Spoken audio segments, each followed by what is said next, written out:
So let me show you how to use the guess method to factorize quadratics like this one. 2x squared minus 3x minus 2. Any old quadratic basically.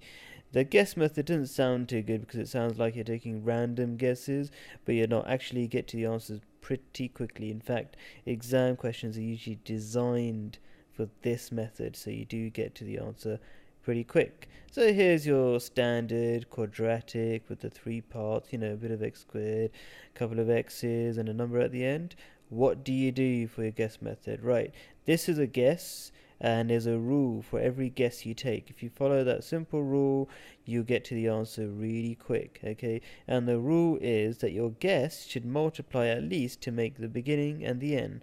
Now that's pretty easy to make that happen because the beginnings of each of these brackets, so this 2x and the x, has to multiply to make 2x squared. Yup.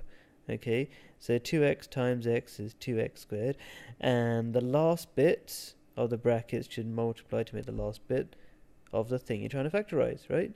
So the beginnings multiply to make the beginning there, the ends multiply to make the end there, right? If your guess does that, okay, it counts as a okay or a valid guess, right?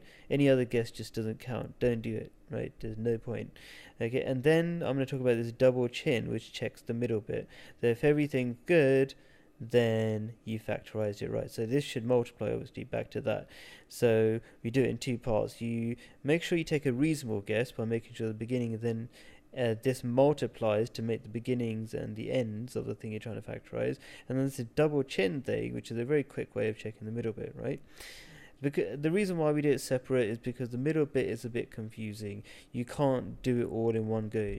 You can't make your guess happen such that it all multiplies back to this, right? So there's just too much, and you don't need to because you get to the answer really quick. So that's the long introduction. Let's start doing it. So what two things could multiply to make 2x squared? Oh, 2x times x. Yeah, sure. And what else could multiply to make minus 2? Well, let's try out minus 1 times 2. Not a bad guess, right? Now, the double chin, all that is double chin because it looks like a double chin, right? Like one line and then the other line outside it. Yeah, double chin. So what does it actually do? It just says this line is saying multiply these inner bits of the brackets, and this outer line is just saying multiply the outer bits of the bracket, and then you put the two answers together and you get the answer for what the middle bit is. So these two multiplied, minus 1 times x gives you minus x, 2x times 2 gives you 4x, so minus x plus 4x is 3x. Not what we wanted. We're looking for minus 3x, okay? So yes, a valid guess, but the middle bit doesn't work out to get that. Let's take another guess. So what else can we do? There aren't many ways of doing 2x squared, so we're going to stick with 2x times x. But and there aren't really many ways of doing minus 2 as well, multiplying to make minus 2. And they design questions in the exams by purpose like that. They usually pick up prime numbers, so there aren't many ways of multiplying to make the numbers, right? So which gives you less guesses to do. So I tried minus 1 times 2 to make minus 2. Let's think of a different way because that one didn't work out. 1 times minus 2, just swap the signs around. Now, actually that would be I'm going to go into that a little bit in a second. Because I could have put a 2 there and I could have put a minus 1 there, but there's a reason I went from this guess to this guess.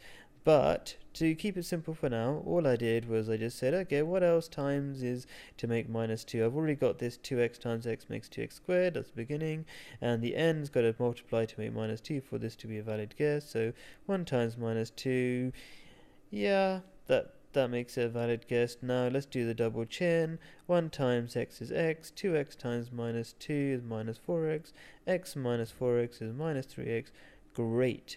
So now I know that this multiplies to make the beginning, the end, and the double chin checks that it also multiplies to make the middle. So this multiplies to make this whole thing here, the thing we're trying to factorize, and it's in brackets. That means it's being factorized correctly.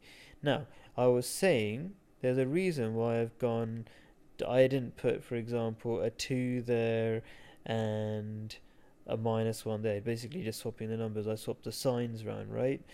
And the reason is, if you get the exact opposite, this is like a special tip, if you get the exact opposite of what you wanted, I wanted -3x, but I got positive 3x, I got a normal 3x. What you do, if you get that, you just swap the signs around, and you're going to get the exact opposite in the double chain. Instead of -x plus 4x, you're going to get x minus 4x, you get -3x, not surprising because you did the exact opposite, right? So you get the exact opposite, and that's great because that's what you wanted. So if you get something that you don't want, I mean the opposite of what you want, just swap the signs around. And if you got the wrong number altogether, say 5x or something, then you swap the numbers around. So that's the basic tip